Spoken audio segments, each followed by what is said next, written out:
Welcome to Quick Bites, a video series brought to you by the Washington Hospitality Association, highlighting changes coming to the Washington State Food Code on March 1st, 2022.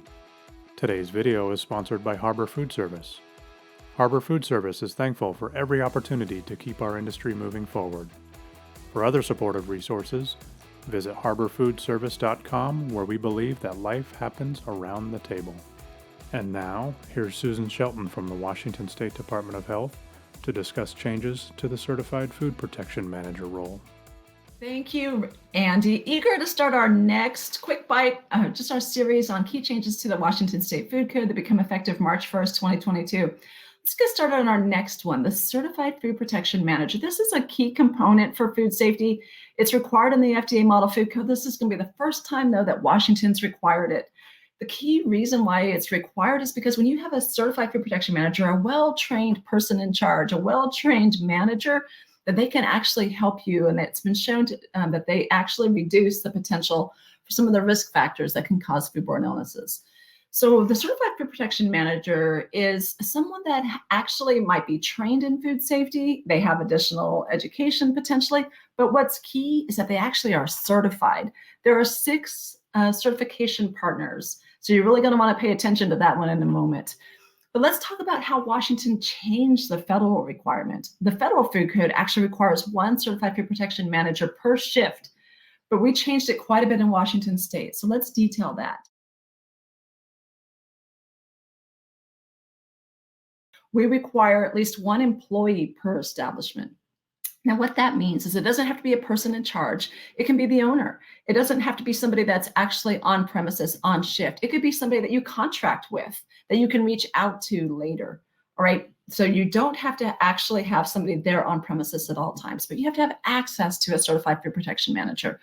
This individual is going to be responsible for written plans and then making sure that the person's in charge actually can have what we call active managerial control, that they are making sure that all the food safety is done properly throughout your food establishment.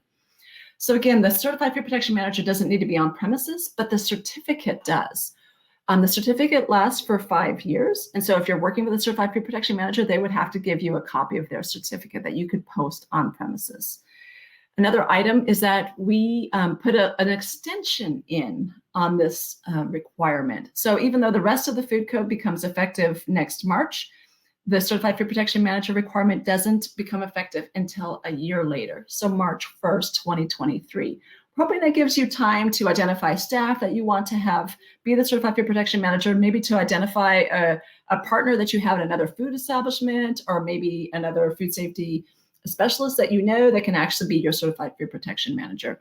And then the last item that we also changed is we give you some time. So if you have a certified food protection manager and then they leave the facility, you have 60 days before you need to replace that certified food protection manager.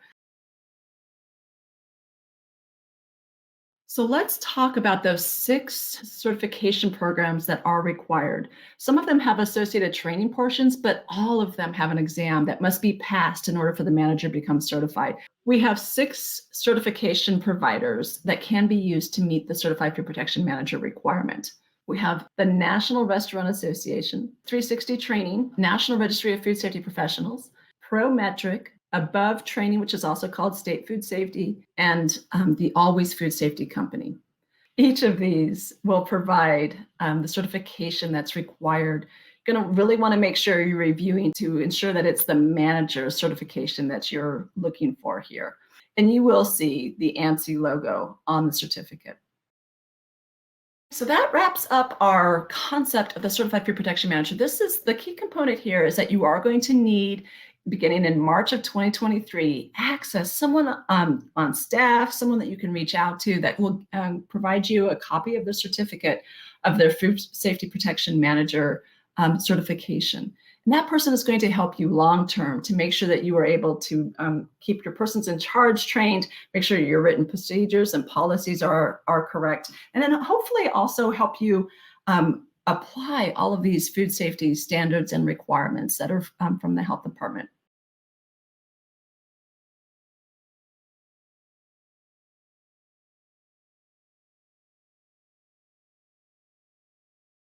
Be sure to click on the link in the description below to register for our Quick Bites webinar on Wednesday, February 16th at 10 a.m., where we'll answer your questions about these upcoming changes to the state food code.